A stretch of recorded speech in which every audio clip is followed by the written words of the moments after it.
Good morning, everyone, or afternoon, I should say. If you want to see our penguins get fed, I'm actually going to give them a lunchtime snack right now.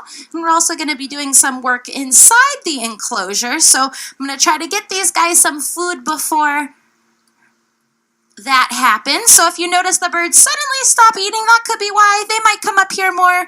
But this is their second feed of the day. Miss Lily is always first at the bucket. So these guys get two types of fish. They get herring and capelin. Right now, Miss Lily's eating a herring. Herring tends to be the more favorite fish.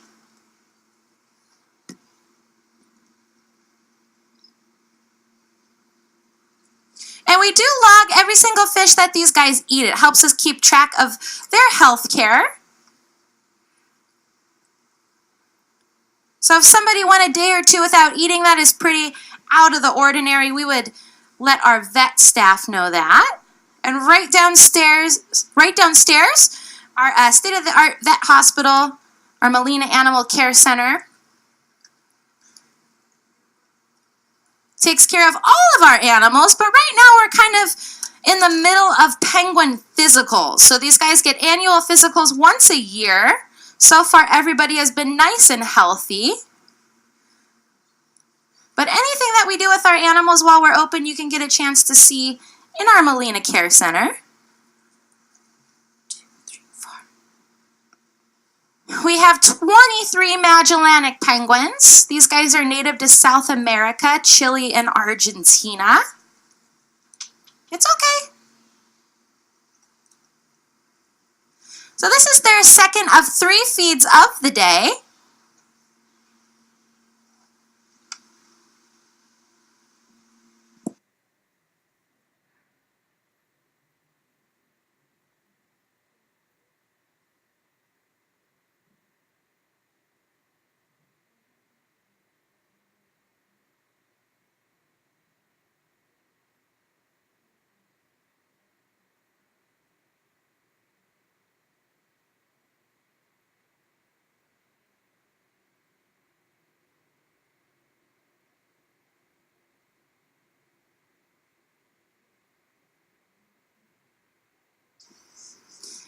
So these guys are a prey species, so different things can startle them, but you can see they're still eating at the bucket. This is Mr. Gatz here. He's a 1-year-old Magellanic penguin.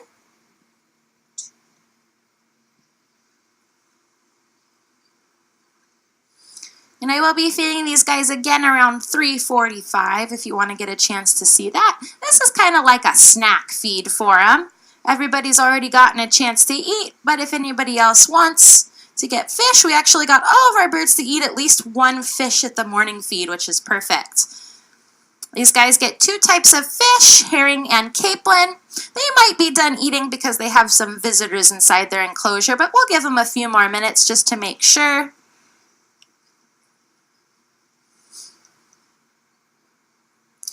So they're Magellanic penguins, native to South America, Chile, and Argentina. 4 of our birds were rescued off of the coast of Rio de Janeiro, Brazil. It's a little far north from where you typically find these birds. You usually find them a little bit more south.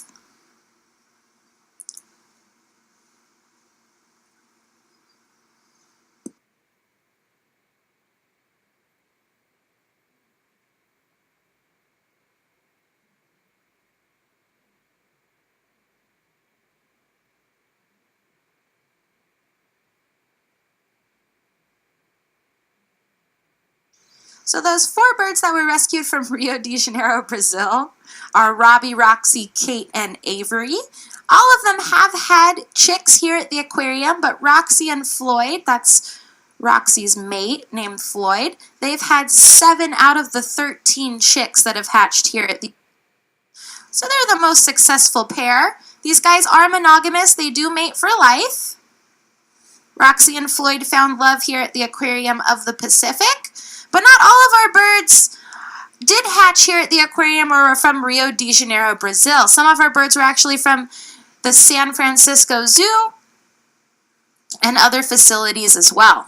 We're a part of an SSP or Species Survival Plan So we breed and trade these guys with different facilities to make sure that their genetics are nice and healthy.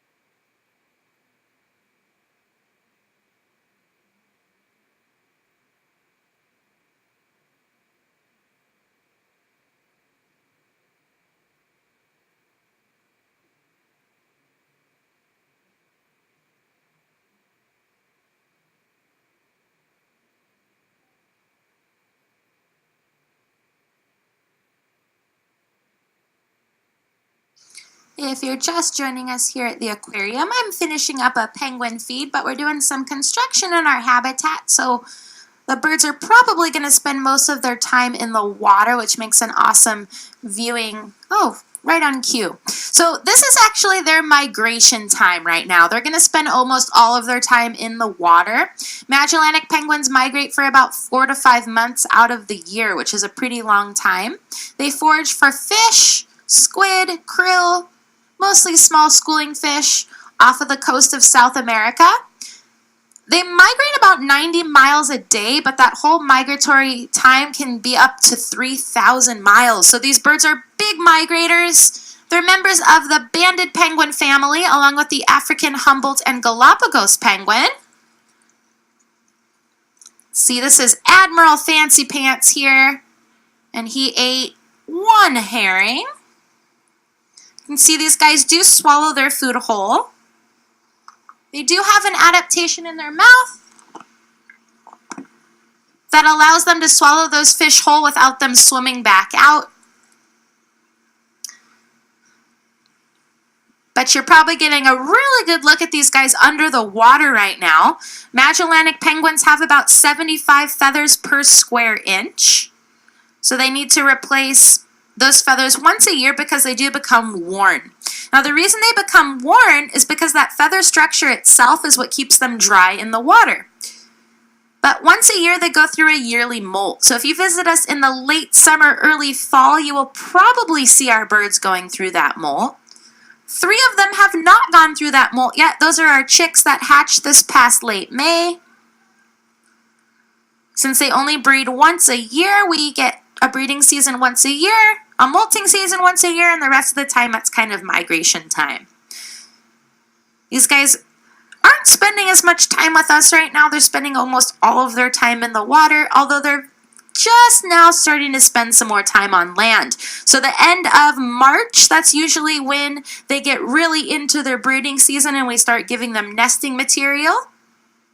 Chicks hatch in late May, and eggs are laid in April. So they lay 2 eggs 3 to 5 days apart. They take 38 to 42 days to hatch.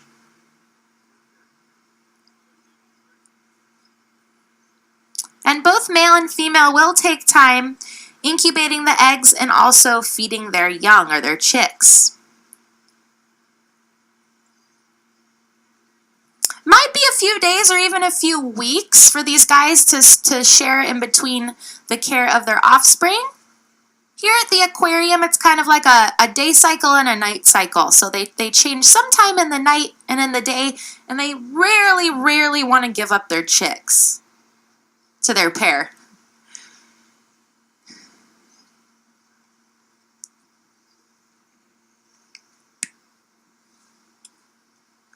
So once again, these are our Magellanic penguins. We currently have 23 in the habitat.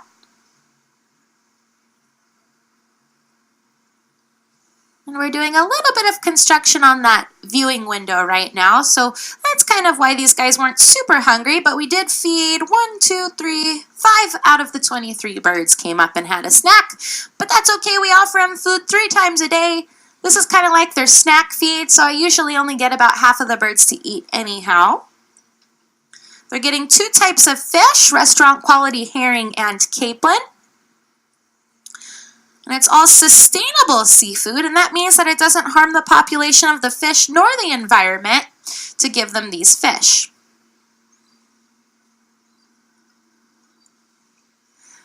This is our oldest, well, that was our oldest bird, whatever. She went back into the water. She is 16 years old. These guys can live to be about 30 years old in a protected environment and about 15 to 20 in their natural habitat.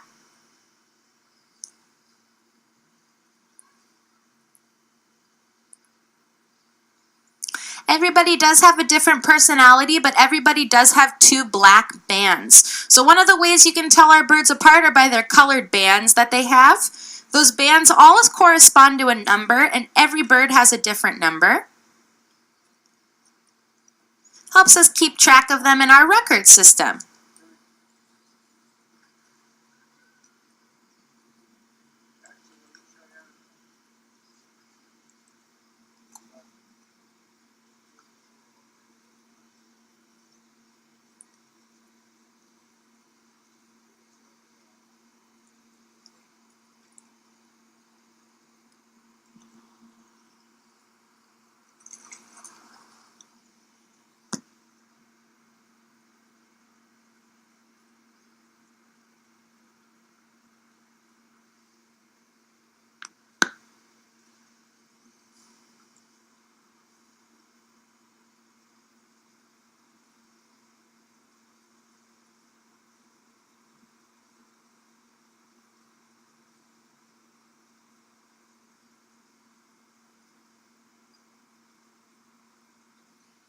If you're just joining us, welcome to the June Keys Penguin Habitat. You're currently looking at 23 Magellanic penguins. These birds are native to South America, Chile and Argentina, and sometimes the Falkland Islands.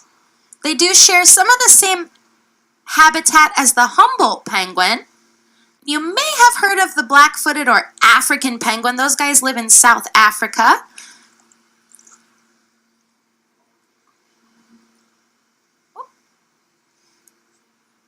So Magellanic penguins are near threatened. They are not currently endangered, but that does not mean that they are not in any trouble. The next step after near threatened would be endangered.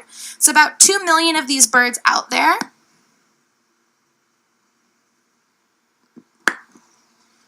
But their habitat is declining due to different things. One of the reasons it's declining is because these guys just can't find enough food. There's a lot of animals out there that love the ocean, love the food in the ocean, so do we, but we're supposed to leave about a third of that population of seafood out there just for the animals to eat, and if we did that, everybody would be a-okay. So that's one of the things. Another thing with these guys is that their land is now protected, but the ocean isn't necessarily. So all the areas where these guys forage for fish, sometimes there's shipping lanes, coastal pollution, things like that. So Dr. Dee Boersma studies these guys in their natural habitat. She got their largest breeding colony protected. She's working on getting the ocean surrounding it protected as well.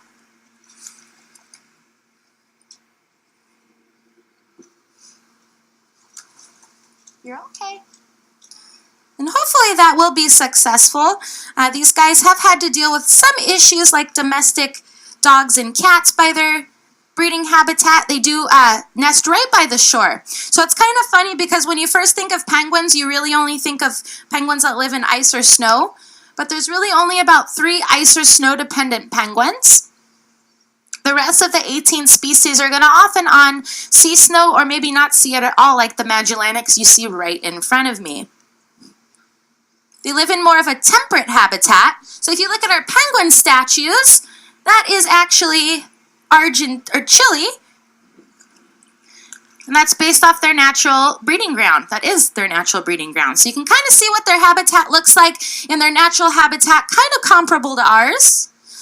Just a little windier. So in the summer, we offer these guys misters, which is pretty nice for them anyways because they're going through that yearly molt and they're spending almost all of their time on land. But right now, it's the opposite effect. They're actually in their migration mode, so they're probably going to spend almost all of their time in the water. But I think they're starting to hang out in their burrows. So these holes that you see behind me, there are 9 of them. They are burrows or nests for our birds. Pretty much every single one is occupied, although we do have one that is kind of owned by Fisher, but he hasn't been hanging out in it. So we'll see what happens with that. And then this burrow right here, there's an interesting thing going on in this one right now. This is Lily and Matson's burrow. They're a pair. They haven't had any offspring, nor have they laid any eggs. This past breeding season, they really figured out this is their burrow and this is where they live. But Astaire, a 2-year-old male, a youngster, he thinks that's his burrow now. So we keep catching him in there, and he might take it over. And that's going to make Lily and Matson move if he takes it over. My guess is that he will. I don't know, though. When they get closer to breeding season, their hormones change, and they want to defend their burrows and spend more time in the water. On land. Right now, they want to spend all their time in their water. So it's interesting that Matson's going in there, but Lily and Matson, Astaire is going in there, but Lily and Matson are spending all their time in the water. Give it about a month or two, and I think they'll go back to defending their burrow, because they actually stole that burrow from Shim and Whatever. So Shim and Whatever are our oldest pair. Shim's 14, Whatever is 16. Whatever and Shim now have that burrow on the end, but they actually used to have both of these burrows. They raised Matson in one of these burrows, and he thanked them by stealing their house. So Whatever and Shim are not Matson's biological parents, but they did raise him. Sometimes when these guys lay 2 eggs and both of them are viable or fertilized, meaning there's a baby penguin inside, we don't want the parents to have to raise 2 if they don't have to. Whatever and Shim happen to not have a fertilized egg, so we gave that egg to them, and we've done that twice. They've raised Matson and also D. D is one of our chicks from this past May.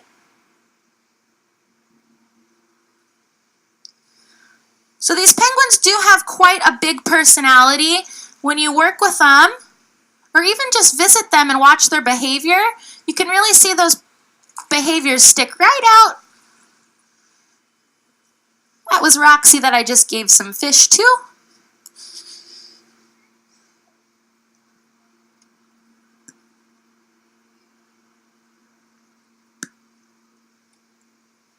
And they are very social animals, but again, they are prey species. So if you're interested in getting up close and personal with these birds, we do offer penguin encounters 3 days a week, Thursday, Fridays, and Saturdays.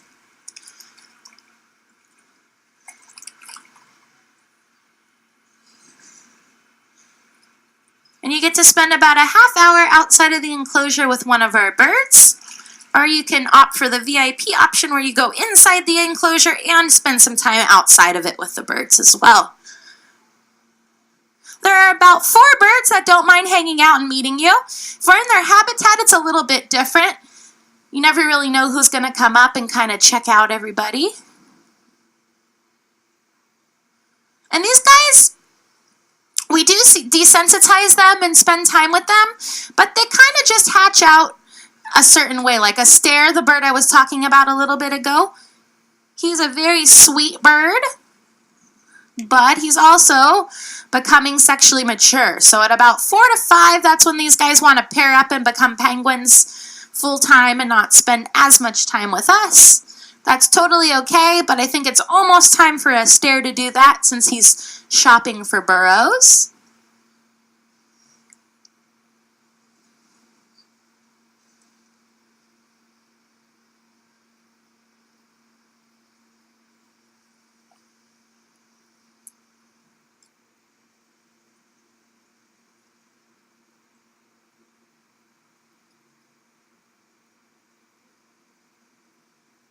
This was our 6th breeding season here in the June Keys penguin habitat, and we now have 13 Magellanic penguin chicks that have hatched here at the aquarium. It's kind of weird to think about our first set of chicks. Heidi and Anderson are 5 years old.